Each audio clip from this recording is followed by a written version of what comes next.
तो hello everyone, तो सब लोग कैसे हो। तो अभी आपको पता ही होगा कि यूपी पुलिस का रिज़ल्ट आया, तो बहुत सारे लोग उदास हैं जिनका सिलेक्शन नहीं हुआ है। तो मुझे बहुत सारे कमेंट्स भी आए थे कि भैया अब आगे क्या करना है, कैसे करूँ, इतनी मेहनत की थी नहीं हुआ, इतनी हाई कट ऑफ चली गई। तो देखो जिस तरीके से इन लोग का चल रहा है, यूपी पीआरपीवी का चल रहा है सिस्टम, तो देखो पेपर बहुत इजी बना रहे हैं ये लोग, ठीक है। उस हिसाब से क्या है कि कट ऑफ हाई जा रही है और मुझे लगता है कि ये लोग ऐसे ही करते रहेंगे। तो देखो उदास होने की बात तो देखो है, अगर तुमने मेहनत किया है, फेल हुए हो, तो जब मतलब रोना आएगा भाई। मैं भी फेल हुआ हूँ बहुत सारी बार, मतलब कम से कम 8 से 10 बार मैं फेल हुआ हूँ। तो देखो रोना आता है, मैंने बहुत रोया है, ठीक है। तो वो पार्ट है, वो होगा, क्योंकि आपने मेहनत की, आपने 100% अपना दिया है। तो रोना आएगा, रो 1-2 दिन, लेकिन उसके बाद उतनी ही तगड़े कम बैक भी होना चाहिए आपका, ठीक है। तो अभी थोड़ा घूम टहल लो 1-2 दिन, चीज़ें नॉर्मल हो जाएंगी, फिर अपना पढ़ो, पढ़ाई करो और अच्छे से लगोगे तभी कुछ हो पाएगा।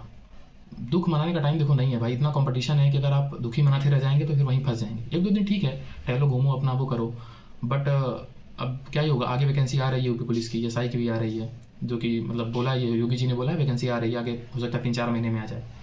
तो आप लोग को उसमें लगना है। अब फेल हो गया तो वो मत करिए, परेशान मत होइए ज़्यादा। आगे वैकेंसी है, उसमें लगिए और तगड़े से मेहनत करिए। आगे मतलब हो सकता है उसमें आपका हो जाएगा, अच्छा रिजल्ट देंगे आप।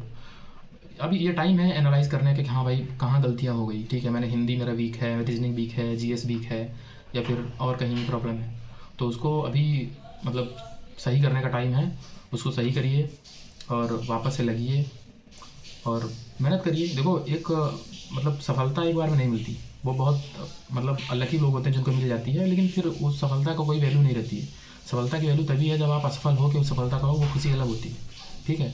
और हम लोग ज़्यादातर मिडिल क्लास ही लोग ही हैं, मेरा चैनल भी इसी नाम से है। तो हम लोग जिस बैकग्राउंड से आते हैं भाई, मतलब वीक ही बैकग्राउंड है यार। फैमिली कहाँ देख ही रहे हो, किसान किसान फैमिली से है, फार्मर फैमिली से हम लोग हैं। तो वहाँ से आने के बाद फाइट करना बहुत बड़ी बात होती है।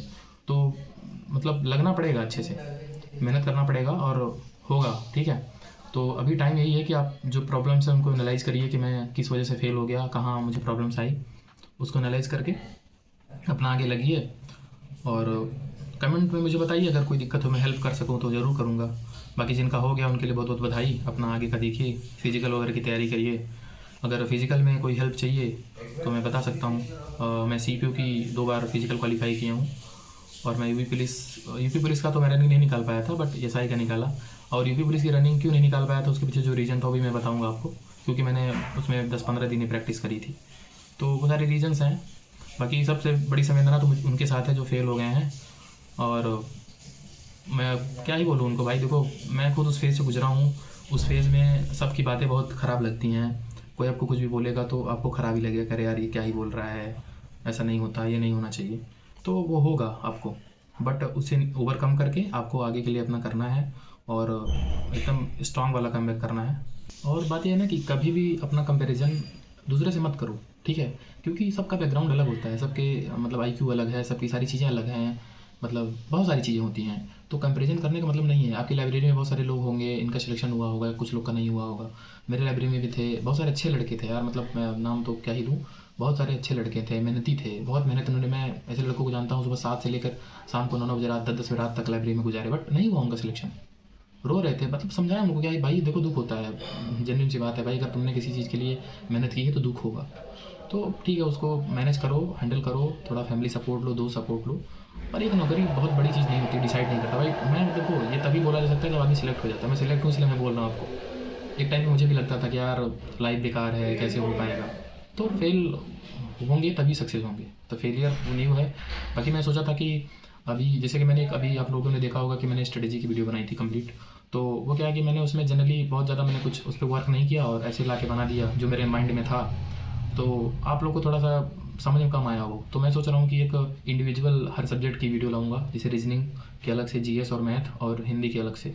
तो उसमें 7-8-10 मिनट में मैं कंप्लीट बता सकता हूँ कि हाँ भाई कि मतलब कैसे तैयार करना है, यूट्यूब से भी और पेड बैचेस से भी। तो उसमें डिटेल में मैं कवर कर दूंगा कि जीएस में कहाँ कहाँ से आपको करना है, कैसे करना है, मतलब सारी चीज़ें। और लोगों का जीएस में ज़्यादा डाउट आया था, तो मैं वीडियो बनाने की सोच रहा था, बट अभी रिजल्ट आया तो मुझे बड़ा लगा कि हाँ बच्चे कमेंट्स कर रहे हैं कि भैया नहीं हुआ। तो मैं इस वीडियो पहले ही शूट कर रहा हूँ वीडियो। तो अगली वीडियो में बनाऊंगा उस टॉपिक पे भी कि हाँ मतलब ये इंडिविजुअल स्ट्रेटजी की वीडियो और बहुत सारे लोग एसएससी वाले भी हैं। मैं एसएससी की प्रिपरेशन करता था, और मैं बता दूं कि मैं एसएससी की ही करता था। मैं कभी यूपीएसआई के लिए पार्टिकुलरली प्रिपरेशन नहीं की। मैं मतलब सीजीएल की प्रिपरेशन करता था। बट जब यूपीएसआई आया तो मैं हिंदी उसके लिए पढ़ा था। तो वो सारी चीज़ मैं एसएससी के लिए मैं 3 बार मेंस दिया हूँ एसएससी का। सीईपीओ भी मैंने 2 बार मेंस दिया हुआ है। तो मैं फाइनल में आउट हो गया था। तो वो सारी चीज़ें मैं आपको शेयर करूँगा, और कैसे इंग्लिश के साथ हिंदी मैनेज कर सकते हैं जो एसएससी वाले लड़के हैं, अगर उनको यूपीएसआई देना है, उनका ड्रीम है, तो मैं वो भी वीडियो में बताऊँगा। तो अभी के लिए भाई ये वीडियो है, आप लोग थोड़ा सा इसको देखिएगा अच्छे से, और थोड़ा संभालिए खुद को, जो भी जिनका नहीं हुआ सिलेक्शन, और आगे बढ़िया मैं देखो, मेरा दोस्त ऐसे लोग को जानता हूँ कि जो 60,244 जो यूपी पुलिस की भर्ती थी उसमें उनका सिलेक्शन नहीं हुआ। सिलेक्शन इन द सेंस कि भाई वो प्रीलिम्स की कट ऑफ, यानी फिजिकल की जो डीबीपीएसटी की कट ऑफ होती है वो उसको भी क्लियर नहीं कर पाए, और वो आज रैंकर्स हैं। मेरे साथ का पढ़ने वाला मेरा दोस्त 178 उसकी रैंक है, ठीक है, उसका यूपी पुलिस में उसमें सिलेक्शन नहीं हुआ था। तो बड़ी बात नहीं होती भाई, वो मैटर करता है कि फेलियर्स के बाद आप कैसे खड़े होते हैं और कैसे कम बैक करते हैं, वो बहुत मैटर करता है। उस रिजल्ट से उसको इतना धक्का लगा था कि उसके बाद से कंटिन्यू पढ़ता चला गया, और आज उसकी रैंक 178 है। तो आप आज पुलिस से सिलेक्ट नहीं हुए, कल आपको आप ऐसा ही हो सकते हैं, कल आप सीजीएल क्लियर कर सकते हैं, ठीक है। ये ह्यूमन लिमिट भाई बहुत लंबी है। मुझे खुद भी लगता था मैं कुछ नहीं कर पाऊंगा, बट धीरे धीरे चीज़ें सीखता गया और करता गया आगे। आज आप लोग के सामने हूँ। मैंने बहुत सारे एग्ज़ाम दिए, बहुत सारे एग्ज़ाम दिए, मतलब कम से कम 20 से 25 एग्ज़ाम मैंने प्रीलिम्स क्लियर किए होंगे, मेंस दिया, बट आईबीए, मतलब बहुत सारे एग्ज़ाम है यार। मैं कभी उस चीज़ में डिटेल में बात करूँगा, वो टाइम नहीं है बात करने का, बताएंगे आप लोग को सब कुछ। बाकी अभी के लिए यही है, थोड़ा सा आप लोग अपना ध्यान रखिए, बढ़िया कम बैक करिए। बाकी स्ट्रेटजी की जो वीडियो है, इंडिविजुअल स्ट्रेटजी की, अलग सब्जेक्ट की, हर एक सब्जेक्ट की वीडियो में लाऊंगा, ठीक है। तो ठीक है, अपना ध्यान रखिए, थैंक यू।